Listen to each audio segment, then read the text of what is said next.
Jaufré Rudel, senyor de Blaia e trobador Lengadoc. Entén a parlar de la comtessa de Trípoli, una dama bela e virtuosa. Jaufré s'enamora d'ela e li consagra les 6 cançons mai delicades.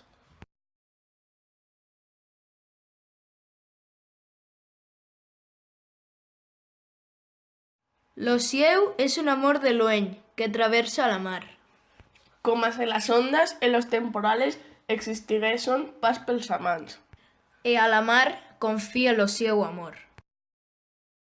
Jaufré s'embarca com a un croat camí de Terra Santa, per veure la quest madama de lo seu cor. Mas la mar ne sap ja força d'històries de tota sorta, és sovint ingrata amb los viatgers. Jaufré resistís per la duretat de la travessa e arriba a l'altra punta del Mediterrani, a l'orient de la Mare Nostrum, solament amb un fil de vida. La comtessa coneix lo faig, l'emoció inonda la sia arma e cor a veure lo poeta enamorat. La mar és pas estada del tot crucel, ha deixat una beluga de llum al l'uel de l'enamorat per veure la vela. Lo cor de Jaufré vessa de felicitat. Pot ja morir en paz. El cel s'emportarà los versos d'un amor que és vingut de la mar. Vedi come la dritte verso il cielo tratando l'aere con l'eterne penne. Al mar, al cel, són els crits de Said i Blanca, els personatges que Àngel Guimerà creà per fer-nos saber que, a desgrat de les lleis i dels perills, els homes i les dones s'estimen amb passió que supera totes les barreres. Said és un pirata sarraí, Blanca una donzella cristiana presonera en el vaixell de qui primer és el seu enemic. Però la joventut i l'ànima franca els acosta sense remei. Said no és dur, d'acord, tot just un jove que rememora amb pena i plor la seva infantesa desgraciada. I Blanca es commou. Per què ha plorat? Què li ha passat? La pietat és l'avançala de l'estimació i, gronxats per les ones, allà on les lleis naufraguen i només s'ha salvat les ànimes, Blanca i Said acosten les seves. El mar alçarà el llit de noces i d'amor. El pare de la dama, inflexible i esquerp, no suportarà l'amor poderós que neix davant dels seus ulls i, per un revés de fortuna, matarà la filla quan volia matar el pirata.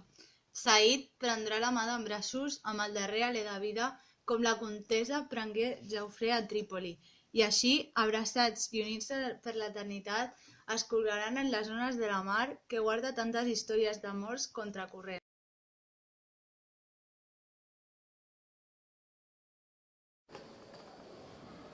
Contra el seu cor i contra el crit del record navega Aram. Soc Aram, un jove armeni, a qui la matança orquestrada que els turcs han fet al nostre poble ha obligat a fugir lluny de la pàtria. Vaig sortir a Trebisonda per anar al monestir de Narek, en peregrinació amb la mare.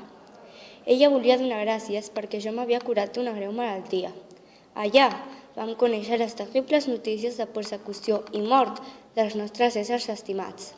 I va començar el peregrinatge, que era una desesperada fugida de l'horror, al llac davant, al llarg camí per l'Armènia russa fins a Jerevan, als peus de l'Ararat, per acabar finalment a Grècia.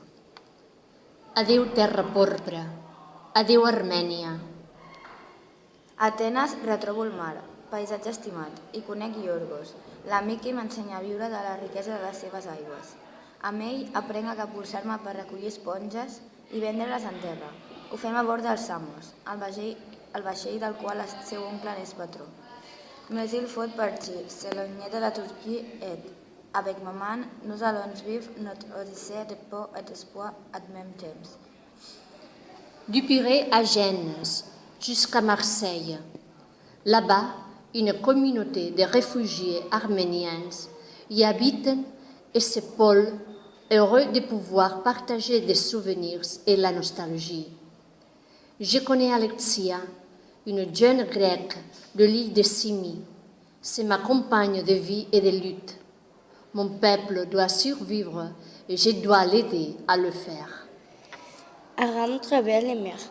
Il prend la route inverse à celle que beaucoup de siècles auparavant avait parcouru Jaufré Rudel. Et ce n'est pas l'amour qui les pousse, sinon la haine. La mer en connaît autant de récits de guerres et de génocides, ces histoires qui obligent les désespérés à partir à toute allure, à s'enfuir à l'aveuglette de la terreur. Pero los pueblos que bañan el mar son ventanas abiertas a todos los vientos. Y los puertos acogen a los viajeros que ponen el pie en tierra para empezar una nueva vida o apedazar la que se ha roto. Ahora bien, los pueblos del mar como los de tierra hablan con su voz y miran con sus ojos. ¿Por qué no habría que hacerlo? ¿Quién teme los aires que llevan de Allende? La lucha de Aram es la de todos los cantos que quieren salvarse y fundirse en el vaivén de las olas, allí donde se pierden las fronteras y solo hay hombres que navegan rumbo a un mañana por conquistar. Tu hogar no tiene fronteras, porque tu hogar es el mar. Sangre de espíritu aventurero que nos tocó llevar. Que en la piel tengo el sabor amargo del llanto eterno, que han vertido en ti 100 pueblos de Algeciras a Estambul para que pintes de azul sus largas noches de invierno. A fuerza de desventuras, tu alma es profunda y oscura.